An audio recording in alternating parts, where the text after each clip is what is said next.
The discussion here, and certainly I've been part of it and an advocate of it in a way, is that Canada, the U.S. should seek to have a deeper type of integration with more predictable rules.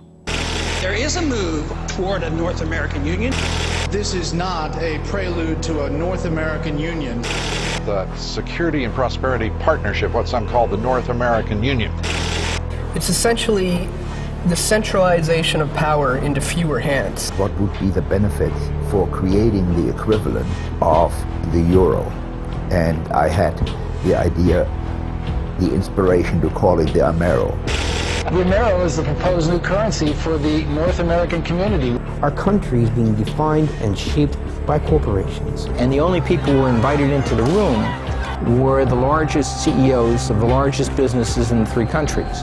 They're working with major companies, harmonizing regulations, they say. The one group that does get a table at the SPP meetings is business leaders. Behind closed doors, they're hatching plans for superhighways, common currencies, customs unions. And there's not going to be Canada left in the decade to come. Our economies now are very integrated. Our societies are growing increasingly integrated. What's needed now is a North American idea for all three. The greatest initiatives have usually originated from some crisis of some sort. When you have incremental damage and it keeps increasing, you can wake up one morning and realize that something has to be done. Well, you get political change of fundamental nature of this sort only if you have a real big earth-shaking event. I think a new world order is emerging, and with it the foundations of a new and progressive era of international cooperation. We need a world of shared global rules, founded on shared global values.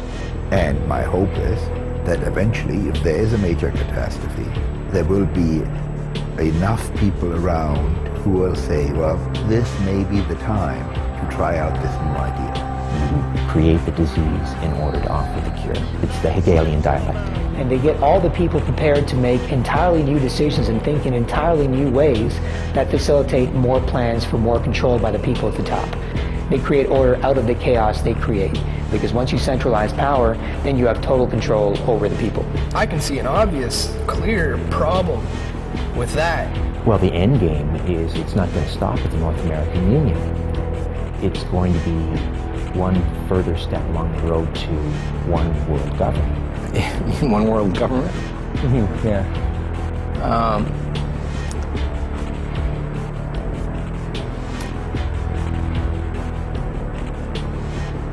I personally think it will come.